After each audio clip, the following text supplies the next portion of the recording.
क्या आप जानते हैं एक ऐसा टॉपिक है ग्रामर में जो बहुत कम एज में बच्चों को, मतलब क्लास 6 ऑनवर्ड्स सिखाया जाता है और फिर 7, 8, 9, 10 में बोर्ड एग्ज़ाम्स में आता है, क्लास 10 में, ठीक है। उसके बाद में आपका जो 12 का CUET होता है, 12 क्लास 12 के बाद में आप देते हैं, वहाँ पे टेस्ट होता है। और उसके बाद में जो भी आप एंट्रेंस एग्ज़ाम्स देते हैं, है ना, न सिर्फ एडमिशन के लिए बट जॉब्स के लिए भी जो एलिजिबिलिटी टेस्ट्स होते हैं उसमें भी वो अच्छे से टेस्ट होता है।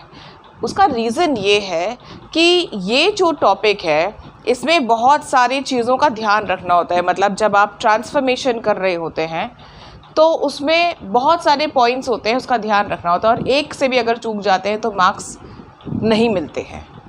So welcome to my channel English with Evelyn. I hope you all must be doing well. Today we are going to study direct and indirect speech. Now this is the topic which I have been meaning to teach for a long time.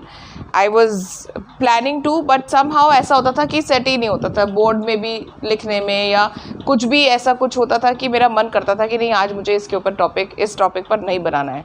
तो ये बात सही है, कुछ grammar topics होते हैं ना, they depend a lot on the mood. If you are in a mood to teach tenses you will do an awesome job and I did not want to do a shabby job. तो मुझे लगा कि जिस दिन मेरा मन करेगा ना कि हाँ अब मुझे डायरेक्ट इनडायरेक्ट स्पीच पढ़ाना है, मैं तभी कराऊंगी। अच्छा, ये क्या है, मुझको बहुत डिमांड्स भी आई थी किसकी, क्योंकि MPTET में इसकी बहुत रिक्वायरमेंट है और CUET में भी, right? So I think that apart from the people who just want to improve their English, the students who are and the candidates who are going to appear for these exams, they will benefit from this greatly. So please be with me till the end and let us now begin. Direct and indirect speech, what is it? First I'll show as always one example. ये है आपका example sentence. Riya said, I am unwell today.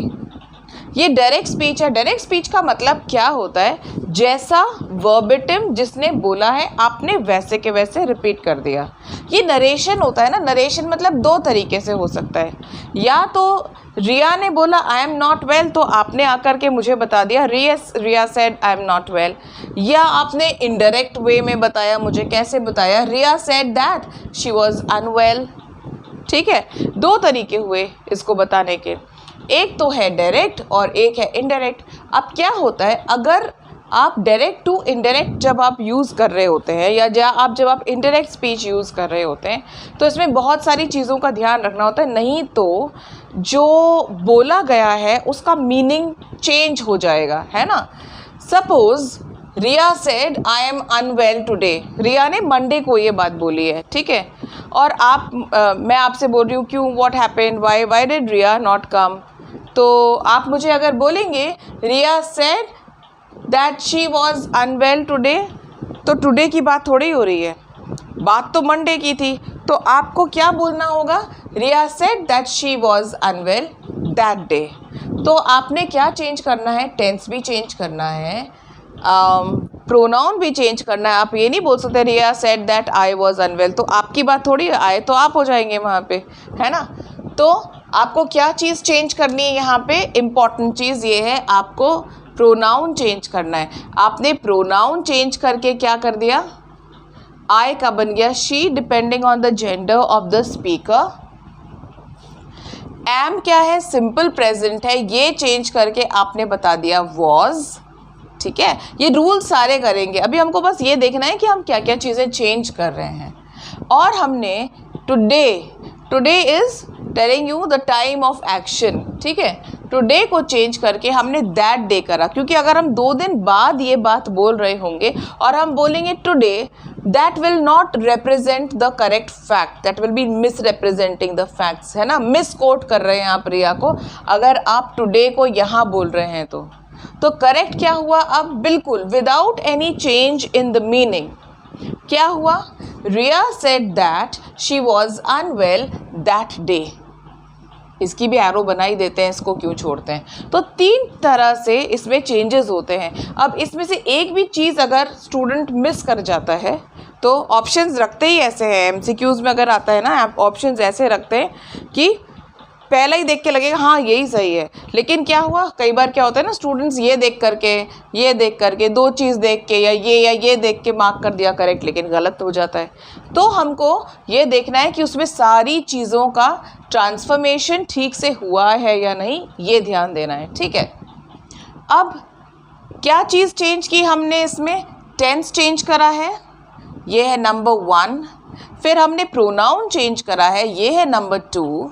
फिर हमने word denoting time and place, अब place तो यहाँ नहीं है लेकिन टाइम है, ठीक है, टुडे। तो ये 3 चीज़ें हमने चेंज किए। प्लेस में क्या होता है, हियर है तो देयर हो जाता है, प्लेस का बहुत ईजी है, ठीक है। तो ये 3 चीज़ें चेंज करनी होती हैं हमको जब हम ट्रांसफॉर्मेशन करते हैं। But that is not all, इसके खुद के अपने बहुत सारे सब रूल्स हैं, मतलब इस एक रूल के बहुत सारे सब पॉइंट्स हैं जो हमको ध्यान रखने हैं यहाँ पे।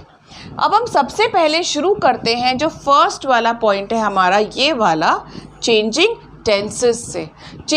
टेंसेस को चेंज करने के रूल्स हम देखते हैं। Let us see the rules. What does the first rule से?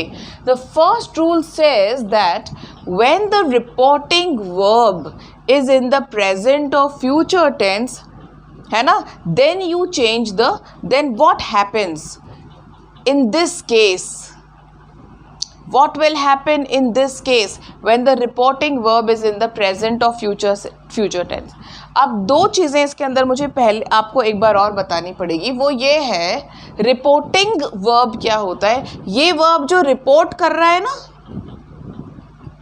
रिया सेड, रिया आस्क्ड, रिया एनक्वायर्ड, रिया रिक्वेस्टेड, क्या रिक्वेस्ट किया वो बाद में बोला है, लेकिन रिपोर्ट वर्ब जो कौन सा कर रहा है ना, ये वाला, ये रिपोर्टिंग वर्ब है, ठीक है।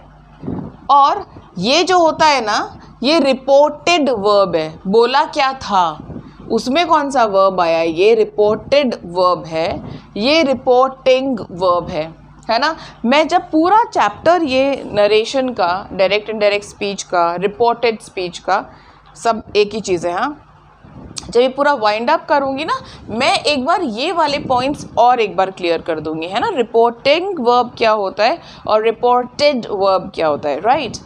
अब when the reporting verb is in the present और फ्यूचर टेंस, हमने यहाँ बोल तो दिया कि भाई ये वर्ब चेंज हो गया, तो क्या हर कभी चेंज होता है? नहीं। फर्स्ट सिचुएशन है कि अगर रिपोर्टिंग वर्ब प्रेजेंट या फ्यूचर टेंस में है तो क्या होता है, देखिए क्या होता है। एग्जाम्पल में Riya says I have been to the US, ये रिया ने बोला है, अब इसको रिपोर्ट कर रहे हैं। Riya says that she has been to the US, तो क्या हुआ यहाँ पे चेंज। देखिए हमने क्या बोला, अगर रिपोर्टिंग वर्ब प्रेजेंट में है तो क्या हो रहा है, जो रिपोर्टेड वर्ब है उसका टेंस चेंज नहीं हो रहा है। अगर ये टेंस क्यों नहीं चेंज हुआ है, आप ये देखिए, ये हैव बीन क्या है, ये प्रेजेंट परफेक्ट है ये, और ये क्या है, शी हैज बीन, ये भी प्रेजेंट परफेक्ट है, right. We haven't changed the tense. हमने सब्जेक्ट वर्ब अग्रीमेंट का ध्यान रखा है यहाँ पे, क्योंकि आई के साथ में हैव यूज़ होता है और शी के साथ में हैज़ यूज़ होता है, लेकिन ये दोनों ही प्रेजेंट परफेक्ट वर्ब्स हैं। तो हमने क्या टेंस चेंज किया? हमने टेंस नहीं चेंज किया है, लेकिन दूसरी चीज़ें चेंज की है। जैसे आई है तो ऑब्वियसली अब वो शी है, क्योंकि कोई और जब बोल रहा है ना, और अगर वो उसको वर्बिटम बता रहा है रिया ने क्या बोला था, लेकिन कोई रिपोर्ट अगर कर रहा है तो क्या बोलेगा, Riya says that she has been to the US। तो हमने क्या चीज़ चेंज की इसमें, हमने इसमें दैट लगाया है, हमने इसमें इन्वर्टेड कॉमास जो हैं वो हटा दिए हैं, राइट। लेकिन क्योंकि यहाँ पे सेज है और यहाँ पे इसलिए हमने सेज लिख के इसको आगे टेंस को चेंज नहीं किया है। तो ये बात हो गई हमारा सिंपल प्रेजेंट, मतलब प्रेजेंट टेंस में कोई भी प्रेजेंट टेंस हो सकता है, ये तीनों तरह के प्रेजेंट टेंस हो सकते हैं। That doesn't make a difference, you know it which kind of tense, it's about present and future tense. अब फ्यूचर टेंस में है तो उसका भी एक एग्जाम्पल है। कभी रिया विल से हम प्रिडिक्ट करते हैं ना, कभी कोई चीज़ होती है हम बोलते हैं कि वो शी विल से दिस, कई बार प्रिडिक्ट करते हैं हम, है ना। जैसे मान लो स्टूडेंट्स अपने जो फ्रेंड्स हैं वो मूवी प्लान कर रहे हैं, है ना, तो you know if you have to take permission from your parents what will they say, so you predict, you say oh my father will say no, okay, my mother will say no, I have to study, so you are predicting. तो उसमें आपका reporting verb कौन सा है, will है, जो कि future tense है, राइट। तो फ्यूचर टेंस में भी क्या होता है, क्योंकि वो बात अभी बोली ही नहीं गई है, जब बात बोली ही नहीं गई है तो टेंस क्यों चेंज होगा, एक्चुअली लॉजिकल है बहुत ये, है ना। तो रिया विल से, ये विल से हो गया हमारा future tense. I will not join you, Riya will say I will not join you, तो आपने क्या लिखा यहाँ पे, रिया विल से दैट, आई का तो हमने बना दिया है she, will not join us, you है क्योंकि, तो ये अब हमारी बात हो रही है तो यू से अस हो गया, लेकिन जो विल नॉट है ना इसको हमने वुड नॉट नहीं बनाया, ठीक है। ये हो गया हमारा first condition of that you have to keep in mind when you are changing the tense, you have to first look at this. कई बार क्या होता है एग्जाम में ना, ट्रिक करने के लिए क्या करते हैं, यहाँ के सारे ऑप्शंस, यहाँ तो सारा चेंज हो जाएगा, लेकिन ये बच्चे देखते ही नहीं हैं, कैंडिडेट्स देखते ही नहीं हैं कि अरे यहाँ तो सेज था या विल से था, है ना, या इज सेइंग है, प्रेजेंट कंटिन्यूअस है, तो भी मैंने बोला ना सारे तरह के प्रेजेंट टेंसेस, सारे तरह के फ्यूचर टेंसेस, ये सारे जब होंगे ना तब इधर कुछ भी टेंस नहीं होगा, कुछ भी टेंस चेंज नहीं होगा। क्यों, क्योंकि ये तो बात अभी बोली ही नहीं गई है, और ये वाली बात है ना स्पेसिफिकली एक बार बोली नहीं गई है। शी सेज, शी सेड नहीं है, सेड बोलेंगे तो एक कोई स्पेसिफिक वक्त की बात कर रहे हो कि शी सेड, लेकिन जब बोलते शी सेज मतलब बोलती है वो ऐसा, तो उसके अंदर थोड़ी टेंस चेंज होगा। क्या बोलती है हमेशा, ये बोलती है I have been to the US. आपको समझ में आ रहा है इसके पीछे लॉजिक, अगर समझ में आ गया ना तो आपको कभी भी कोई प्रॉब्लम, कोई भी दिक्कत नहीं होगी इसमें, ठीक है। अब सेकेंड तरह की सिचुएशन क्या है, जो कि हमने यहाँ ऑलरेडी डिस्कस की है, बट ये डिटेल्स है ना, ये बहुत इंपॉर्टेंट है। क्या है, when reporting verb is in the past tense. अब हमारा यहाँ पे रिपोर्टिंग वर्ब जैसे कि पास्ट टेंस था, तभी हमने ये सारे चेंजेस यहाँ किए थे, सारे मतलब टेंस के चेंजेस, बाकी चेंजेस तो होंगे, प्रोनाउन के जो चेंजेस हैं और जो एडवर्ब ऑफ टाइम या प्लेस का चेंज है वो तो होगा, लेकिन टेंस का चेंज इस ही कंडीशन में होगा। But there is one more exception to this rule, I'll tell you after this. तो एग्जाम्पल है, Ravi said I am late, तो ये कौन सा टेंस है, आई एम लेट, ये है सिंपल प्रेजेंट। आपने बोला Ravi said that he was late, आपने किस में चेंज किया उसको, सिंपल पास्ट। इससे हमें क्या समझ में आता है इस रूल से कि इस एग्जाम्पल से कि अगर सिंपल प्रेजेंट है तो सिंपल पास्ट हो जाएगा, मतलब एक स्टेप पीछे चले जाएगा टेंस, ठीक है। सिंपल प्रेजेंट है तो सिंपल पास्ट हो गया। आगे देखते हैं, Ram said I was ill, अगर पास्ट में ही बोला है तो क्या होगा, तो पास्ट परफेक्ट हो जाएगा। ये सिंपल पास्ट में ही अगर बोला है तो पास्ट परफेक्ट ये हो जाएगा, ठीक है। अगर पास्ट परफेक्ट में बोला है, जैसे कि यहाँ पे ये पास्ट परफेक्ट में भी बोला है ना, Pam said I had done this, I had done this, Pam said that she had done that, तो देखिए हमने इसको दिस को तो दैट में चेंज कर दिया, लेकिन हैड डन क्यों, बिकॉज हमने सिंपल प्रेजेंट को चेंज करा सिंपल पास्ट में, पास्ट को चेंज करा पास्ट परफेक्ट में, पास्ट परफेक्ट के बाद में ना you hit the wall. What it means is after past perfect there is no other tense remains in which you can change that tense now, so it remains past perfect, ठीक है। तो यहाँ भी confuse नहीं होना है, अगर past perfect के अंदर सेंटेंस है ऑलरेडी क्वेश्चन सेंटेंस, तो आपका कन्वर्जन होकर के भी वो पास्ट परफेक्ट ही रहेगा। बट यस, जो प्रोनाउन है ना वो अपनी जगह चेंज होगा, जो एडवर्ब ऑफ जो भी एडवर्ब है ना, आई हैड डन दिस, मतलब ये तो यहाँ पे डिटर्मिनर है, this that will change into that. ठीक है, these changes will take place, not the verb. अब हम फिर से जाते हैं इस वाले पे. Sam said, देखना यहाँ पे सब जगह said है ना, इसलिए मैं चेंज कर रही हूँ. ये सब जगह रिपोर्टिंग वर्ब said है, पास्ट टेंस में है रिपोर्टिंग वर्ब, तभी हम ये सब चेंजेस कर रहे हैं, नहीं तो नहीं करते. So Sam said, I will come late. Sam said that he would come late. So will has changed to would. इसके भी मैं सारे आपको एक बार दिख के बता दूंगी models. Gita said they are shouting. Gita said that they were shouting. तो प्रेजेंट कंटिन्यूअस किस में चेंज हुआ हमारा? आर का मतलब है प्रेजेंट और ing आ रहा है, इसका मतलब कंटिन्यूअस. बड़ा इजी है वर्ब्स, तो मतलब टेंसेस बहुत इजी है. अगर एक बार उनको नाम से पहचानना आ जाएगा ना, तो tenses are like a cake walk. So Gita said that they were shouting. तो वर शाउटिंग क्या हो गया? पास्ट कंटिन्यूअस हो गया. कहने का मतलब यहाँ पर ये है that you change the verb to the corresponding past of the verb. Corresponding. Simple present तो simple past, present continuous तो past continuous, past continuous तो past perfect continuous, present continuous तो present perfect continuous. बस यही इसका ही ध्यान रखना है ना.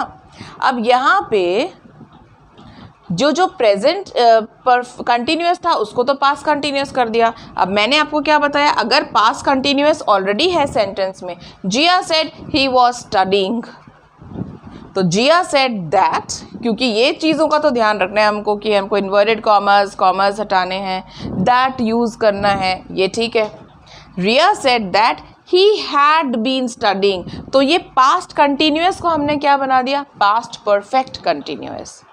ठीक है, और ये लास्ट वाला तो मैंने आपको बता दिया है. चलिए अब इसका हम थर्ड रूल पढ़ते हैं. Okay, 1 second.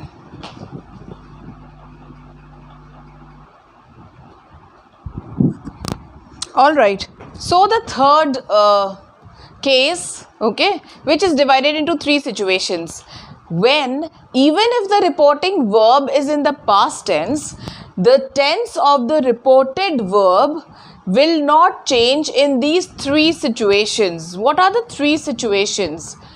First is when the verb expresses a habitual action or a universal truth. This is the most common, okay? I think even the class 6 children would know this, that when the verb is talking about, when you know this verb expresses, that means this, it's talking about a universal fact, okay?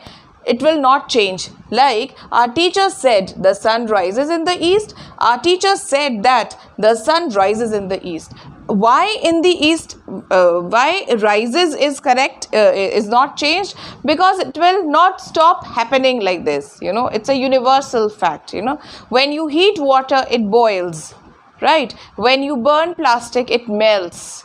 So these are scientific facts, they do not change. That is why even if this reporting verb is in the past, as in this case, we haven't changed the tense. हमने tense change नहीं किया है reported verb का, जो ये है reported verb, right? अब या इन्होंने क्या बोला है यहाँ पे, एक तो हो गया ये यूनिवर्सल ट्रूथ, एक हो गया ये हैबिचुअल एक्शन, है ना. यूनिवर्सल ट्रूथ्स में कोट्स भी आते हैं ना, प्रोवर्ब्स आती है, जैसे honesty is the best policy. Our teacher said that honesty is the best policy. इसको हम ऐसे नहीं बोलेंगे our teacher said that honesty was the best policy, because it is still true. It is a universal fact. It is something which is universally considered to be true. That is why. ठीक है. अब जो इसका second case है वो क्या है, इसी का ये है, he said I go for a walk every morning. You're reporting, you know, he said, so he said that he goes. क्यों? क्योंकि he went नहीं है, ये fact को change करना हो जाएगा. अगर यहाँ पे ये बंदा बोल रहा है I go for a walk every morning, मतलब ये हर सुबह walk करने जाता है. अगर आप इसको बोल देंगे he said that he went for a walk, तो क्या हो गया, ये तो पास्ट एक्शन हो जाएगा ना, जो कि गलत है। तो इसलिए हम इसको चेंज नहीं करेंगे, हम बोलेंगे यहाँ पे ही said that he goes for a walk. अच्छा, गो और गोज ना है तो टेंस सेम ही, ये SVA है, आई के साथ में गो यूज हुआ है, ही के साथ में S, goes for a walk every morning. Second situation क्या है, when the situation still exists when the speech is reported. किसी ने कुछ बोला है लेकिन रिपोर्टिंग के टाइम तक सिचुएशन सेम ही है ना। जैसे कि मैं आपको एक लाइव एग्जांपल देती हूँ। क्लास में आपका फ्रेंड आपको बोल रहा है I haven't brought the book. क्या बोला उसने, I haven't brought the book और I haven't done the homework. Teacher बोलती come on you stand up, tell me what he is telling you, है ना, टीचर्स डू दैट, मुझे अभी बताओ सब क्या बोला। तो आप क्या बोलेंगे, ma'am he said that he hasn't brought the book। आप ये नहीं बोलें that he had not brought the book। had not क्यों, पास्ट की बात थोड़ी है, अभी तो हुई है वो बात, है ना, तो it is still true। not brought the book तो not brought the book, ठीक है, it is still true। I mean that fact hasn't changed। so that is why if the situation still exists you will not change the tense। जैसे कि in this case somebody came and told you there is a traffic jam in the main street। Your father asked you, क्या बोल रहे हैं, so you say he said that there is a traffic jam in the main street। यहाँ पे logical नहीं है ना, see language is all about logic। no matter what people tell you, language is very scientific। it says he said that there is a traffic jam because the situation still exists, it hasn't changed। there was a traffic jam थोड़ी है, तो it remains the same। now the third situation is the reported speech contains two clauses। suppose आप जो sentence बोल रहे हैं ज़रूरी थोड़ी ऐसे simple one sentence ही बोलते हैं हम, तो two clauses भी तो बोलते हैं ना। तो Reema said I was late so I didn't come for a walk, ये हो गया हमारा कॉम्प्लेक्स सेंटेंस है, इसमें टू क्लॉजेज हैं और टू वर्ब्स हैं। देखिए एक वर्ब ये रहा, एक वर्ब ये रहा, ठीक है, दो वर्ब्स हैं और दोनों ही पास्ट में हैं। तो इसका चेंज करके हम बोल सकते हैं Reema said that she was late. हम चेंज नहीं कर रहे हैं, Reema said that she was late so she didn't come for a walk. दो क्लॉजेज, अगर दो क्लॉजेज हैं और दो वर्ब्स हैं तो हम चेंज नहीं करेंगे in that condition, which is this is very common, this is very common usage. लेकिन ये बोलना भी गलत नहीं है क्योंकि पास्ट का पास्ट परफेक्ट होता है ना, और यहाँ पे भी तो ये भी गलत नहीं है। लेकिन अगर दो क्लॉजेज हैं तो हम चेंज ना करें तो भी करेक्ट है। Reema said that she had been late so she hadn't come for a walk. ठीक है, अब हम चलते हैं नेक्स्ट उस पर, हमारे प्रोनाउंस कैसे चेंज होते हैं, short tutorial on that.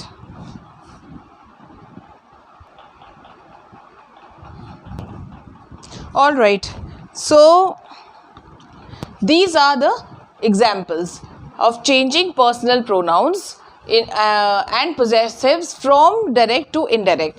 First example, I said my school is the best, my school. So I said that my school is the best, right? Simple.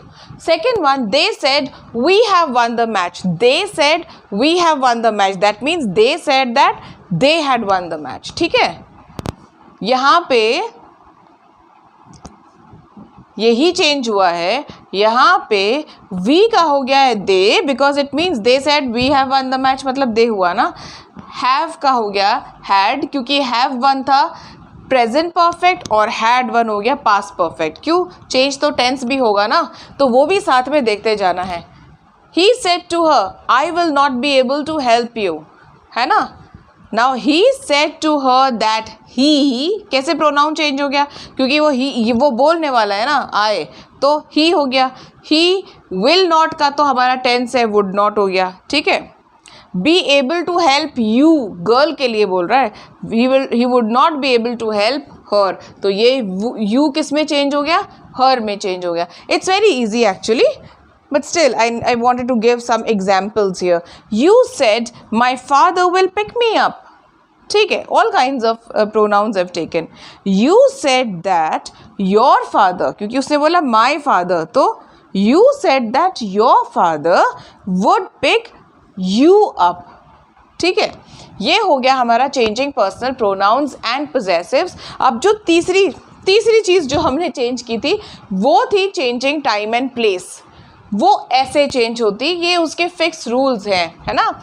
He said I can do this, he said that he could do that, he said he liked that, he said that he liked those, right? Come, he said, come here, he asked me to go there, तो here का there हो गया। Now, I'll do it now, he said that he would do it then। इसलिए एस्टरिक इसलिए लगाया, कई बार है ना ये ओमिट कर देते हैं, नहीं बोलते हैं, है ना। देन चेंज नहीं करते हैं कभी, नाउ का जब देन करना होता है, जैसे I will do it now, he said that he would do it, then नहीं बोलते हैं, है ना। But I suggest that you should always follow all the rules and include this as well. अब he said I went to Mumbai 2 weeks ago, okay तो अब ago को कैसे चेंज करेंगे? He said that he had gone to Mumbai 2 weeks before, या earlier भी बोल सकते हैं, 2 weeks earlier. Today and tonight, he said I will get late today, he said that he would get late that day. He said I would get late tonight, or I would come early tonight. He said that he would come early that night. I will come late tonight. He would come late that night. ठीक है, yesterday. Sita said I saw my teacher yesterday. Sita said that she had seen her teacher the previous day or the day before. Ram said, I have an interview tomorrow.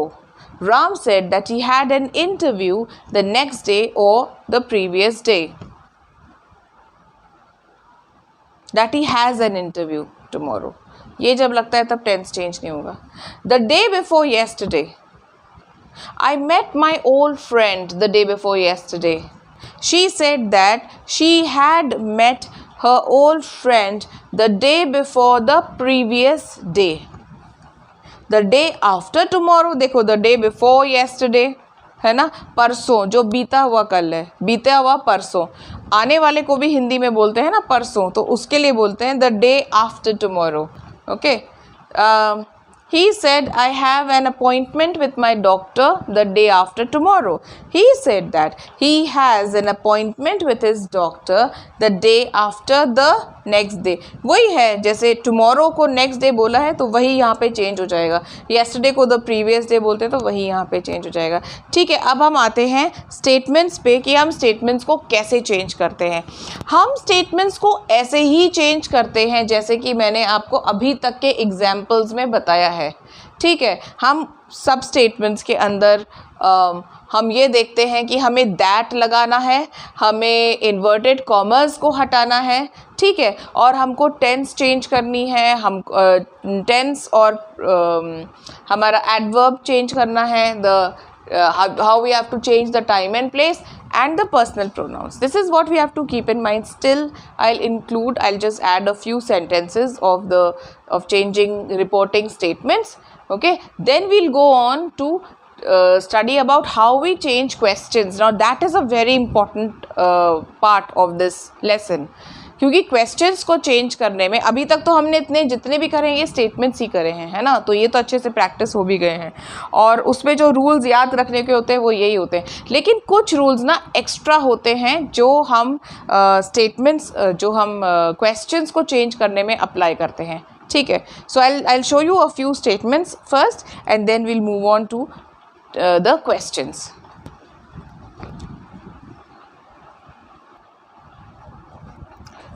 All right, तो अब हम करते हैं हमारे reporting of statements, ठीक है। कुछ चीज़ें जो हमें ध्यान रखनी है। Sandy said to me your teacher has praised you. Sandy said to me that my teacher had praised me, ठीक है। ये वही है जो अभी तक हम करते आए हैं ना, वही सेंटेंसेस हैं, उसी तरह के ही हैं। My mother said, I don't want to cook today.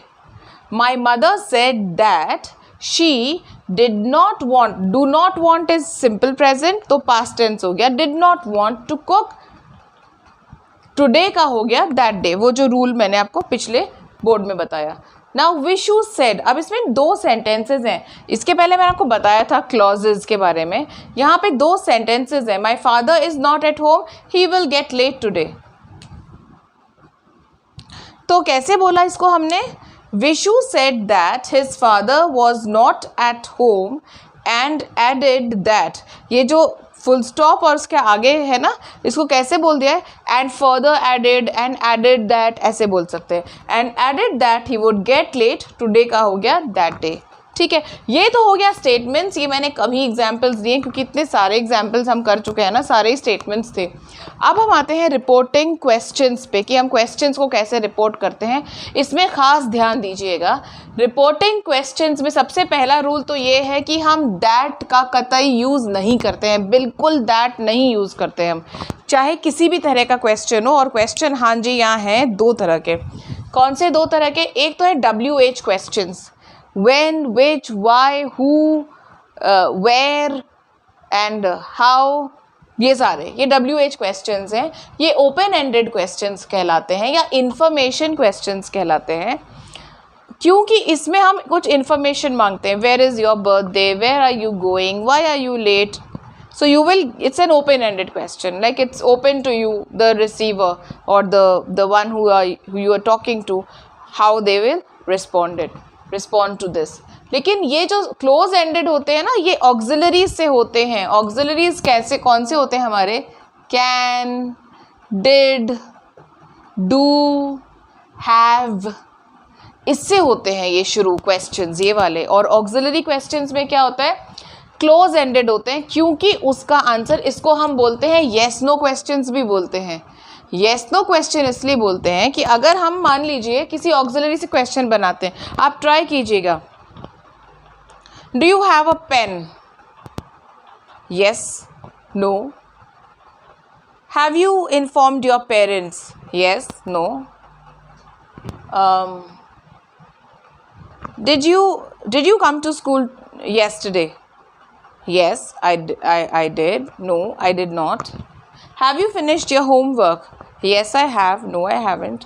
मतलब इसमें ना ये क्लोज एंडेड है, इसके आगे कुछ इन्फॉर्मेशन पूछी नहीं है, डिड, डू, कैन, कोड, इससे ऑक्सिलरी से शुरू होते हैं ये, इसलिए इनको कहते हैं क्लोज एंडेड क्वेश्चंस और yes no type of questions.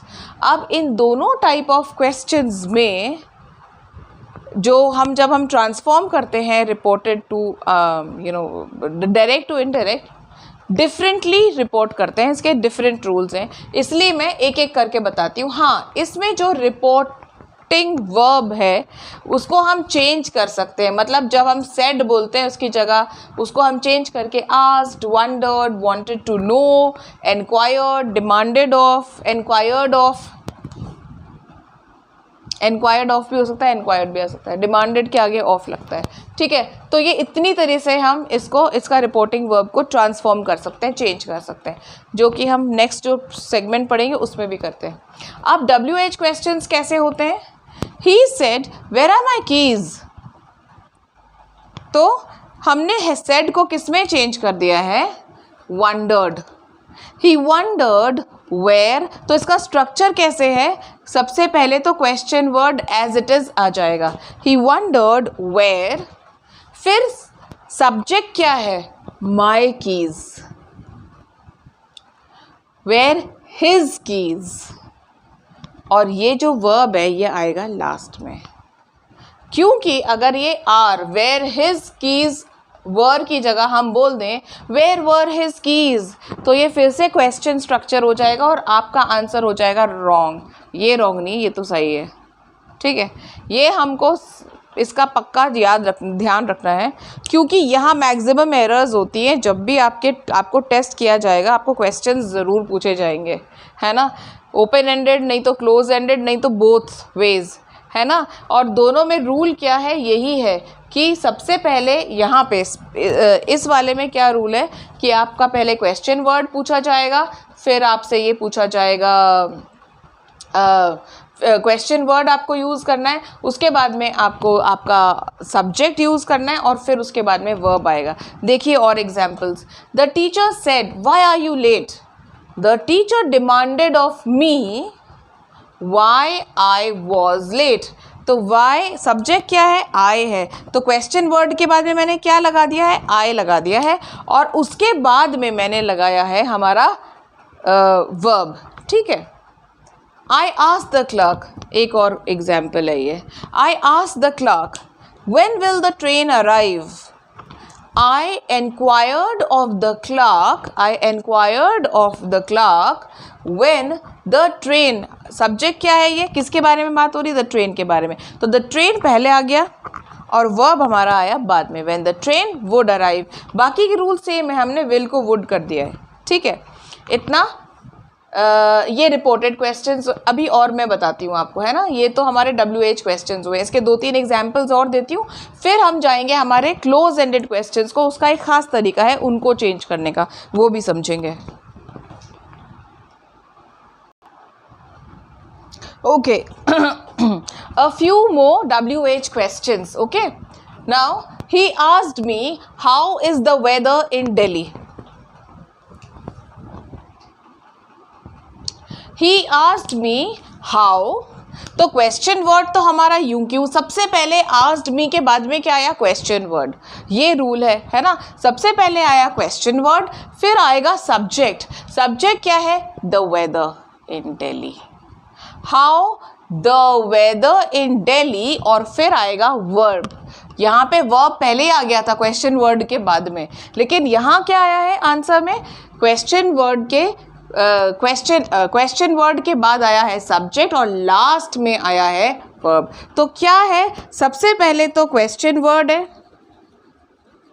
फिर है सब्जेक्ट और फिर लास्ट में आता है वर्ब। ये किस में आता है आपका, इनडायरेक्ट स्पीच में, डायरेक्ट स्पीच में नहीं, इनडायरेक्ट स्पीच में। She said where were you last week, she wanted to know where, तो वेयर से क्वेश्चन वर्ड से हमारा शुरू होता है, ये हमारा सब्जेक्ट है तो ये आया पहले, और फिर उसके बाद में आया हमारा verb, where I had been. देखना ये मैंने सब जगह चेंज करा है, वर है तो हैड बीन हो गया, पास्ट टेंस है तो पास्ट परफेक्ट हो गया, है ना। I had been the previous week, ये लास्ट है तो इसको प्रीवियस बनाया। तो आपने देखा कितनी चीज़ों का ध्यान रखना है। No wonder the reported speech is used all over, like you know, all throughout all the examinations to test the students or the candidates knowledge in English. Okay, one second.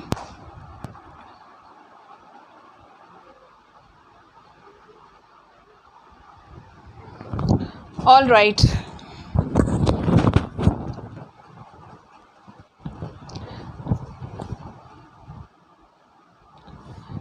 now he said to me, we are doing the close ended questions. Okay, he said to me can you help me, he asked me if I could help him। कैसे क्या क्या changes हुए हैं इसमें, सबसे पहले तो हमने यूज़ किया है if, क्योंकि that तो हमको यूज़ करना नहीं है, और क्वेश्चन वर्ड कुड से अगर हम क्वेश्चन इसको शुरू करेंगे जैसे हमने पहले किया था, तो हमारा क्वेश्चन स्टेटमेंट क्वेश्चन ही रहेगा, हमारा स्ट्रक्चर ना सेंटेंस स्ट्रक्चर नहीं हो सकता है। तो इसलिए इसमें क्योंकि येस नो क्वेश्चन है, if he could help me, तो येस या नो उसका ऑप्शन हो जाएगा। ठीक है, तो he asked me if I could help him. अब हमने इसमें क्या करा है, यू है ना, तो ये आई पहले आ गया है।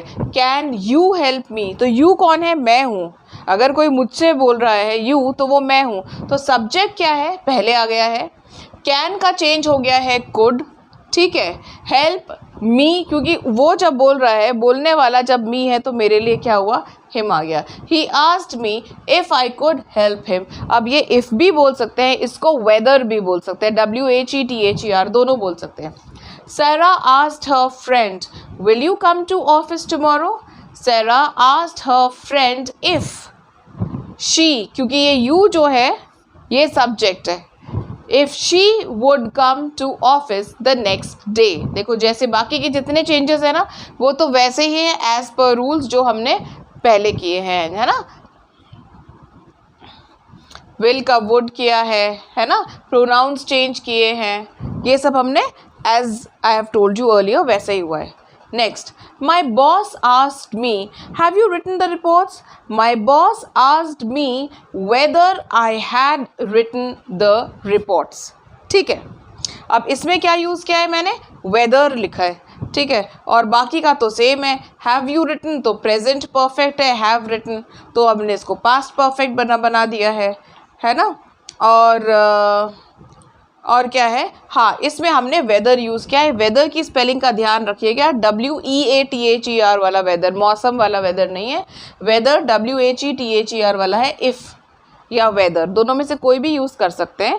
वैसे वेदर जो है it is considered formal and if is considered informal, but there is a very thin line of difference. And जब आप चेंज कर रहे होते हैं इनको, इसमें तो इफ़ और वेदर के ऊपर ध्यान नहीं दिया जाता है ना। Although it is said that whether is used in a slightly more formal situations. Actually formal informal में क्या होता है, usually the way you are speaking also has a lot to do with the tone, instead of just the words, ठीक है। जैसे हमने पहले भी वो जो फॉर्मल और इनफॉर्मल इन्विटेशंस जब किए थे उसके जो रिस्पॉन्सेज किए थे उसमें भी यही है। जो इनफॉर्मल मैंने यहाँ लिखा था उसको भी आप फॉर्मल में फॉर्मल तरीके से बोल सकते हैं। It all depends on the tone, a lot of things depend on the tone. All right, now we come to the third part. This was reporting questions and now reporting commands, requests, advice, suggestions etc. इनको कैसे report करते हैं, है ना। इनके लिए जो reporting verbs हैं यूजुअली वो ये होते हैं, but this is not an exhaustive list, और भी होते हैं ना, जैसे आस्क, बेग, कमांड, अर्ज, वॉर्न, रिमाइंड, रिक्वेस्ट, बहुत सारे होते हैं। तो इसमें क्या होता है कि ये जो हमारा रिपोर्टिंग वर्ब है, यहाँ पे लिखा हमने I said to the teacher please explain again. तो मुझे इस सेंटेंस का जो टोन है वो उसको कैच करना है। मैं क्या कर रही हूँ यहाँ पे, I am requesting. So what do I write here? When I change it into informal, into indirect speech, I say I requested the teacher. अगर यहाँ please आया है तो यहाँ invariably requested आता ही है। To, और यहाँ पे क्या आता है, important चीज़ क्या है, to, क्योंकि इम्पेरेटिव्स होते हैं ना ये सेंटेंसेस, तो यहाँ पे इम्पेरेटिव मतलब कमांड होता है, एडवाइस होती है, रिक्वेस्ट होती है, इम्पेरेटिव सेंटेंसेस होते हैं ये वाले, ठीक है। तो इसमें क्या करते हैं, टू एक्सप्लेन, जो भी वर्ब है यहाँ पे वो टू इन्फिनिटिव में चेंज हो जाता है। टू इन्फिनिटिव है ना, सब जगह ऐसे ही होगा। I requested the teacher to explain again. I said to the driver drive faster. तो आप क्या बोल रहे हैं, आई अर्ज्ड द ड्राइवर, इसको सेड को मैंने किस में चेंज कर दिया है, अर्ज में। I urged the driver to drive. ये जो ड्राइव जो इम्पेरेटिव ना, ये जो मेरा वर्ब था यहाँ पे, इसको मैंने टू इन्फिनिटिव में चेंज कर दिया है, ठीक है। फिर आता है एक और example, he said to me please give me your notes. तो ये वाले सेड को मैंने चेंज कर दिया है बेग्ड में। ही बेग्ड मी, तो गिव जो वर्ब था इसको मैंने चेंज कर दिया टू गिव में, है ना। He begged me to give him my notes. फिर से एक और करते हैं, I said let us go for a movie. ये क्या कर रहे हैं, जब हम बोल रहे हैं ना किसी को late us go for a movie, let's go on for a drive, let's go out for lunch, हम क्या कर रहे हैं, सजेशन दे रहे हैं, है ना। तो कैसे करेंगे, आई said let us go for a movie, I suggested. अब यहाँ पे मैंने क्या किया, रिपोर्टिंग वर्ब क्या बना दिया है, सजेस्टेड। I suggested that. ये थोड़ा डिफरेंट होता है इसलिए मैंने इसको ज़रूर इंक्लूड किया है, क्योंकि ये सजेशन है, यहाँ पे ना शुड आता ही है। I suggested that we should go for a movie, है ना। Let's go for a ride, I suggested that we should go for a ride. I suggested that we, यहाँ पे शुड आना ज़रूरी है, भले ही यहाँ कहीं नहीं आया है, ये एक स्पेसिफिक तरह का पैटर्न है, ये ऐसे ही होता है, ठीक है। तो ये हो गए हैं हमारे all the questions, all the kind of the questions, the commands, requests, etc. This is how you have to change. All right, and I know this has been a long video, but I told you before beginning that you have to be in the right mindset to teach these, because if I had made 2 videos you would not have enjoyed, and you may not have, you would have left the lesson midway. You may not have watched the next video, you would not get time. Here at least you know that all this information is there, and you can watch it as per your convenience. So I hope you have liked this, and I hope it's going to be very useful for you. If there is any other topic, again and again I keep saying the same thing, please let me know, and thank you for all the suggestions that you give me. Bye bye.